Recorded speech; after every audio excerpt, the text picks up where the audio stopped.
क्या आप जानते हैं, एक बार शनिदेव ने पूरे संसार पर अपना प्रभाव जमाने के लिए भगवान हनुमान को चुनौती दे दी थी। लेकिन फिर जो हुआ, उससे शनिदेव को भी अपनी शक्ति का अहंकार छोड़ना पड़ा और उसी दिन से हनुमान भक्तों को शनि के प्रकोप से मुक्ति मिलने लगी। आखिर ऐसा क्या हुआ था?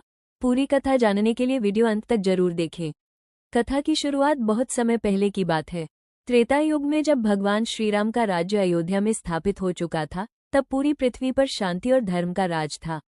भगवान हनुमान जी हमेशा अपने प्रभु श्रीराम की सेवा और भक्ति में लीन रहते थे। उनकी शक्ति, बुद्धि और भक्ति का डंका पूरे ब्रह्मांड में बजता था। उसी समय शनिदेव, जो कर्मों के अनुसार फल देने वाले देवता माने जाते हैं, अपने प्रभाव के लिए प्रसिद्ध थे। जहां भी उनकी दृष्टि पड़ती थी, वहां कठिन परीक्षाएं शुरू हो जाती थीं।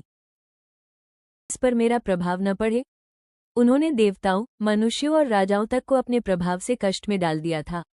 तभी उन्हें याद आया, हनुमान नाम का एक वानर है जो बहुत शक्तिशाली बताया जाता है, लेकिन क्या वो भी मेरे प्रभाव से बच सकता है? ये सोचकर शनिदेव हनुमान जी के पास पहुंचे। उस समय हनुमान जी एक पर्वत पर बैठकर भगवान श्रीराम का ध्यान कर रहे थे। तभी शनिदेव वहां प्रकट हुए और बोले, मैं शनि हूँ। मैं पूरे संसार पर अपना प्रभाव डालता हूँ। आज से मैं तुम्हारे ऊपर भी अपना प्रभाव डालूंगा। हनुमान जी ने विनम्रता से कहा, हे शनिदेव, मैं इस समय अपने प्रभु श्रीराम के ध्यान में लीन हूँ। कृपया मुझे परेशान न करें। लेकिन शनिदेव नहीं माने। शनिदेव बोले, नहीं हनुमान, आज मैं तुम्हारे सिर पर बैठकर अपना प्रभाव अवश्य दिखाऊंगा। हनुमान जी ने फिर समझाया, हे देव, मैं वृद्ध वानर हूँ और इस समय भक्ति में लीन हूँ। कृपया मुझे छोड़ दीजिए। लेकिन शनिदेव अपने अहंकार में अंधे हो चुके थे। जब शनिदेव नहीं माने, तो हनुमान जी ने एक उपाय सोचा। उन्होंने कहा, ठीक है शनिदेव, यदि आप मेरे ऊपर बैठना ही चाहते हैं तो बैठ जाइए। इतना सुनते ही शनिदेव हनुमान जी के सिर पर बैठ गए। फिर क्या था, हनुमान जी उठे और एक विशाल पर्वत को अपने कंधे पर उठा लिया।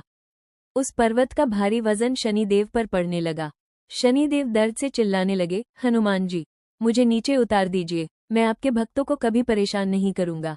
हनुमान जी ने कहा, यदि आप वचन दें कि मेरे भक्तों को कष्ट नहीं देंगे, तभी मैं आपको मुक्त करूंगा। शनिदेव तुरंत बोले, मैं वचन देता हूं कि जो भी हनुमान जी की भक्ति करेगा, उसे मेरे प्रकोप से राहत मिलेगी।